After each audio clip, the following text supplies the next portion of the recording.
Happy Tuesday, guys. Welcome to Brush Your Bat for Tuesday, June 29th. Want to extend a formal invitation to the desert, to the drought. We're either doing something incredibly right or my bank account is attempting to match the desert climate we live in. Desert climate? Desert atmosphere? No. Desert biome, not a tundra biome, not a deciduous forest. But yeah, we are down like 15 plus units in the last 2 weeks. And I'm an old school 1 unit per play. Best bets rarely 2. So that's historic. That's a feat. We'll kick in the nuts, but all is fair in love and war as long as it doesn't last like another season and a half. We won't have to rename the show, keeping our roof over Bellendino's head. We roll on to the Tuesday slate. The DBacks plus 145 is the best bet. But real quick, before we get to that, the purpose of this channel, the purpose of whatever social media I'm doing is to give back, to help out. I am super grateful, and I've been afforded way more help in this life, fortuitous help in this life than I deserve. So I'd be super grateful if there's any way I can help, whatever. I'd be super appreciative if you let me know, if you let me help, message me, whatever. Especially if you're in Las Vegas, I would be super appreciative. We're down like 15 plus units over the last 2 weeks, so we are not being super helpful in any way, shape, or form right now. So DBacks is the best bet. If they lose, I really like the spot, but if they lose, comment on either here, in TikTok, Instagram, Twitter, comment Dino's DBacks. Yeah, comment Dino's DBacks, and I will, I'll send you some monies, whatever, we'll figure it out. But yeah, the DBacks plus 145 over the Cardinals, Caleb Smith over Carlos Martinez. A little bit of a reoccurring theme over the last, week plus, whatever. The Cardinals are not playing good baseball in any way, shape, or form. And I don't understand the public sentiment surrounding Caleb Smith. Rewind like a year or two ago, and this guy's one of the top pitching prospects in baseball. Every sharp loves him, and sentiment is just completely died. The guy hasn't hit his prime yet. I don't understand. He's pitching better. I think we took the under. We did take the under his last time out. Pitched well. I think he's trending up. Arizona continues to be due for road regression, but they lost like 20-something straight. The worst teams lose 60-something games. So just by the numbers, they're due for some positive road regression. And they were on their way to it today. They had a lot of really hard hit balls at inopportune times with runners on third and stuff. Just continue the theme. The Cardinals are not playing good baseball, and I don't understand what happened to Carlos Martinez exactly and why he's pitching his cutter at such a high percentage, near 22% or something, after abandoning it for a few years. I think his cutter usage was really high 2 or 3 years ago, and then he abandoned it because it wasn't working. So now it has me thinking, if you just keep sticking your hand in the bag, pulling out rabbits, I think you're pulling out rabbits because the rabbit you got don't work. I think he might be pretty close to done. Don't like to say things like that, but it feels as such. I like this spot a lot for the DBacks plus 145.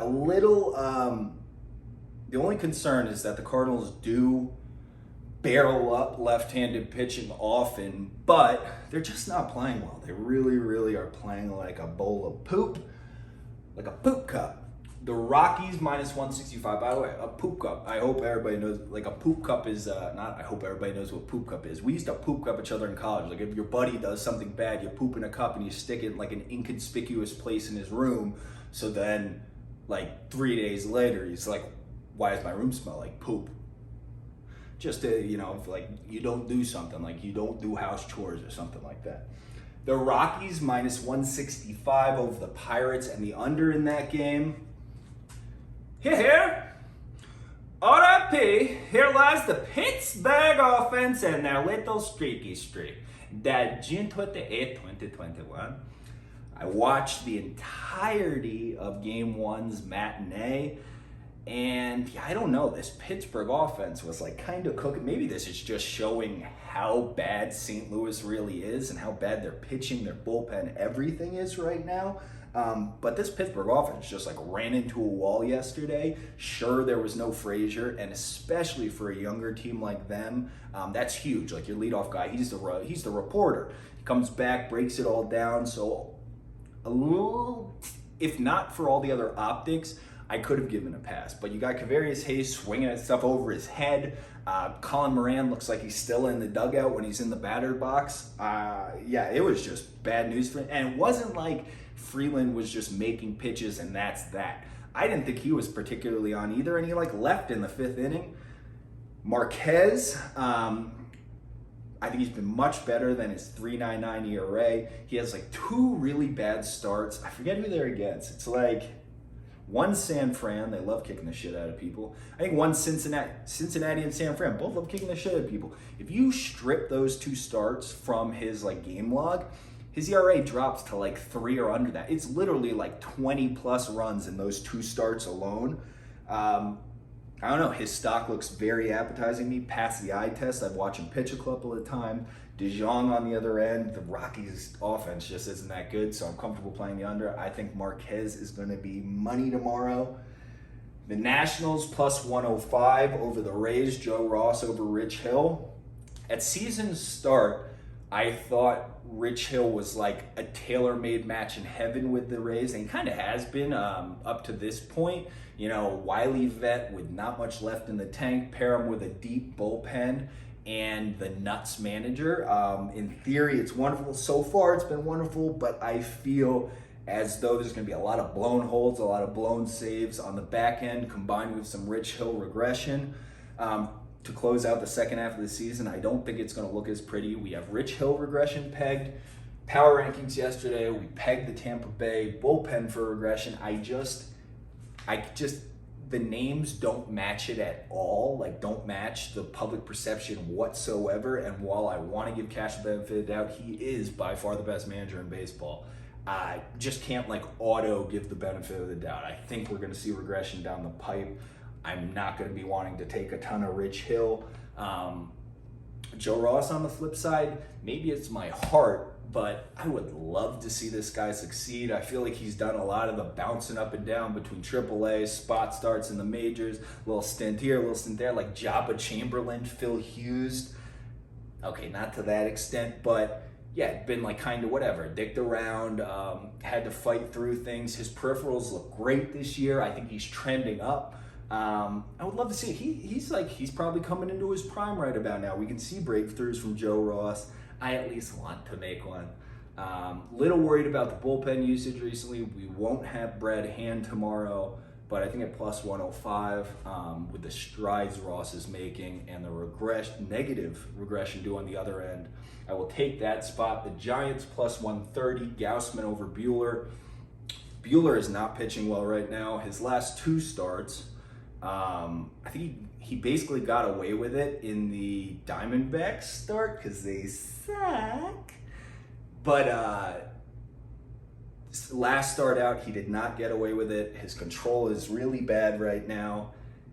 And Gausman is moving himself up into that, very, very, very good category. I think it's going to be very hard for the Giants to go 0 for 14, 0 for 15 again with runners in scoring position. I like the value there with how Buehler's pitching. The Braves minus 150 over the Mets. This is one spot I already started buying some, filling the unit. But this is one spot where I'm comfortable giving up a little bit of line value to know that I'm not on the wrong side. Normally, I've been watching baseball since I was 5, been throwing shekels at the wall since I was like in middle school. I am comfortable with whatever. But this is one of those spots where I just want to know I'm on the right side because it makes no sense. Charlie Morton, against a freaking anemic offense right now in the Mets. Morton's better against lefties, so those bats like Dominic Smith, Conforto, and them aren't going to be as effective. We're relying on like James McCann and Pete Alonso, who both look lost. So it's Morton versus those guys and a guy with like one career start. It doesn't make any sense to me. It feels like I might be missing something. And I just want to see line movements moving in the right direction on that one before I fill her up. Lean the Angels plus 135 over the Yanks. I might end up taking this. Repeat of yesterday's preview. We just can't beat the damn Angels. I don't know what it is, whether we're in the Bronx, whether we're in the shitty parking lot in Anaheim. We just can't beat them. But pitching matchup wise, these are two young pitchers. I kind of want to buy both their stocks. They both have really impressive numbers. And then just in turn, I think that's kind of what's keeping me away because Talon's numbers are a lot more impressive than I thought they'd be. And he's the kind of guy I want to buy, kind of as opposed to a Heaney. But Heaney's peripherals are kind of absurd. 39% chase rate, sub 80% zone contact, and a near 14% swinging strike rate. I mean, that's like you bump the swinging strike rate up a little bit, and we're like nearing Jacob deGrom territory. That's where we are. Yet he's rocking a 4.72 ERA, yet a 3.6 FIP xFIP, but they play shit defense. A 3.26 BABIP against and a 70% left on base. His hard hit rate is a little high, but regardless, those are good peripherals. Think I might end up buying some Angels. Definitely going to end up buying Ohtani's start tomorrow. We will be on the Angels on Wednesday? Yeah. Today's Tuesday. Yeah, so I think that's the slate, the DBacks best bet. Make sure you comment the Dino's DBacks. And I'm going to go tomorrow and I'm going to start buying some before whatever the next game on, I guess it would be Wednesday. I'm going to start buying some Clippers to win the championship. I saw it's at plus 2,200 or better right now. I think they're going to win. We took the Clippers today, plus 5.5, plus 6 or whatever. And I don't know. I'm not worried about the Bucks next series. The Bucks, I don't know what they're doing, but if you're not going to run through Jrue Holiday as much as you should, and the way that offense looks at times, I don't see how they can win a championship. I had my little brother call me. We were talking about it, and my little brother tells me today the reason that the Bucks are going to beat whoever comes out of the West is because they're going to steal 2 games based on Chris Middleton. Chris Middleton ISO at the end of the game is going to win you 2 NBA Finals games. I mean, am I the one missing something here? I think that's what loses you Finals games is rolling with Chris Middleton ISO. The ball needs to be in Jrue Holiday's hands for the final 15 minutes of the game. That's what it is. That's it. Doesn't matter. That's what has to happen. It's not what happens. It's like, I feel like they just split it between him, Giannis, and Middleton. It doesn't make any sense with me. Whoever comes out of the West is winning. I think it's a better matchup for the Clippers personally. I think it's going to be a lot on DeAndre Ayton's shoulders. I do think he can handle it. I'm super high on him as like a young man. He handled the stuff, all the problems that were going on in Arizona while he was there like a champion. Also, that little thing he did with Mo Bamba before the draft, that little dance thing where you saw him like doing the shaking ass thing and all that. Dude, I think this guy's comfortable with himself. This guy's a G. I like Ayton a lot. I feel like whatever team wins out of the West. But this Clippers team, they are so much better right now than they were with like Kawhi, like the mid-season form with like Kawhi and the whole bunch. Before the playoffs started or whatever, I had them as like an automatic X through. if you're built on mid-range jumpers, like your entire game is around the lowest value shot, like just Kawhi Leonard, Paul George, mid-range jumpers all game, you're gonna have games where you beat the Lakers, and you're gonna have teams where you lose to OKC at home as like a 14-point favorite. That's just the way it's gonna go, because sometimes mid-range jumpers fall, sometimes mid-range jumpers don't, and they're worth 2 points. But Kawhi or no Kawhi, this team completely changes with the ball in Reggie Jackson's hands the majority of the time. MVP. He's playing some very, very, very high level basketball right now. And I don't know. Like, you look at the series, it's like Suns are up 3-2, yet in one of those games, the Clippers shot like 5 for 30 something from 3. So this could very easily be 3-2 the other way. The NBA needs the Clippers. I don't think we can do a Phoenix-Milwaukee championship. I mean, that's like nut bad for ratings. I think they're going to push as hard as they can to get the Clippers in. And yeah, I don't know, man. There's just what Reggie unlocks, like when he's flowing, driving and stuff like that, kicking and everything. I mean, they're just getting open shot after good play. I mean, I don't know. I have to take the Clips. I like the matchup next series. I think they come back and win this one, plus 2,200. I must do it. I think the Clips beat the Bucks in the finals. I think that's how it goes. Happy Tuesday. Yeah, I think that's it. Oh, by the way, I threw this on because I'm noticing a lot more people are wearing the whatever. I mean, it's not a two-colored shirt. It's somebody cut the shirt in half and then re-stitched it together for like triple the price of whatever shitty vintage tees were used to make them. But I see people all over this tick of the talk with the dual-colored shirt. You know the amount of shit I've had to go through with this shirt over the last like year or two? Like with everybody I meet, understand, you just get to hop on TikTok, do like a little like and it's okay. You wear that two-colored shirt, you wear this out in public, and you take your licks for it. But it's okay. It's okay. I'll take the licks. I like this shirt a lot though.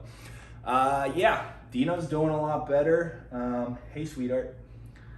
Yeah, happy Tuesday. I will talk to you guys tomorrow.